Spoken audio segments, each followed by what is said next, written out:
Hello అండి, నమస్తే. నేను Srilakshmi. Welcome back to Srilu smart and simple. ఈరోజు మనం వాటర్ బాటిల్తో ఒక మంచి ఐడియా అండి. వాటర్ బాటిల్ అయినా కూల్ డ్రింక్ బాటిల్ అయినా పర్వాలేదు, ఇది అందరికీ పనికొచ్చే సూపర్ ఐడియా అండి. ఇప్పుడు ఇంకా ఫస్ట్ మనం బాటిల్ని కట్ చేయాలి. అంటే నిలువుగా కట్ చేయాలండి. కొద్దిగా చాకుని వేడి చేసి కట్ చేస్తే మనకి ఈజీగా కట్ అవుతుంది. చూడండి, ఈ విధంగా కట్ చేసుకోవాలి. ఒకేసారి కట్ అవ్వదండి, మళ్ళీ చాకుని వేడి చేసుకుంటూ కట్ చేయాలి. నేను 2-3 సార్లు చాకుని వేడి చేసి ఇలా కట్ చేశాను. చూడండి, ఇలా నిలువుగా కింద వరకు కట్ చేయాలి.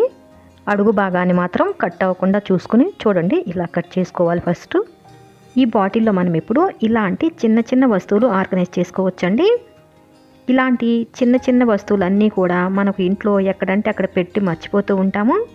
మనకి అవసరమైనప్పుడు కనిపించవన్నమాట. ఎంత వెతికినా కనిపించవు. మనం ఏదో కవర్లోనూ సంచిలోనే వేసి పెడుతూ ఉంటాం కదా. కానీ ఇలా ట్రై చేసి చూడండి, భలేగా ఉంటుందండి. మనకి ఇంకా వెతకాల్సిన అవసరమే ఉండదు. ఇవన్నీ రస్ట్ పట్టకుండా ఉండటానికి 2 చుక్కల కొబ్బరి నూనె వేసి ఇలా అంతా అప్లై చేస్తున్నానండి. ఆల్రెడీ కొద్దిగా రస్ట్ ఉన్నా పోతుంది, కొత్తగా మళ్ళీ రస్ట్ పట్టకుండా ఉంటుంది. ఇవన్నీ ఈ విధంగా సర్దుకోవాలి బాటిల్లోకి. ఇవే కాకుండా మనం ఇంట్లో కొంచెం పెద్ద పెద్ద ఎలక్ట్రానిక్ వస్తువులు కొన్నప్పుడు కూడా ఇలాంటి వస్తువు ఉంటాయి కదండి. అంటే వాటికి ఉన్న స్క్రూలు అవి టైట్ చేసుకోవడానికి ఇలాంటివి వస్తువు ఉంటాయి. కాబట్టి వీటిని కూడా మనం ఇదే విధంగా బాటిల్లో చక్కగా జాగ్రత్తగా నీట్గా పెట్టుకోవచ్చు. ఇలా అన్నీ సర్దుకున్న తర్వాత ఇలా మూత కూడా పెట్టేశాను.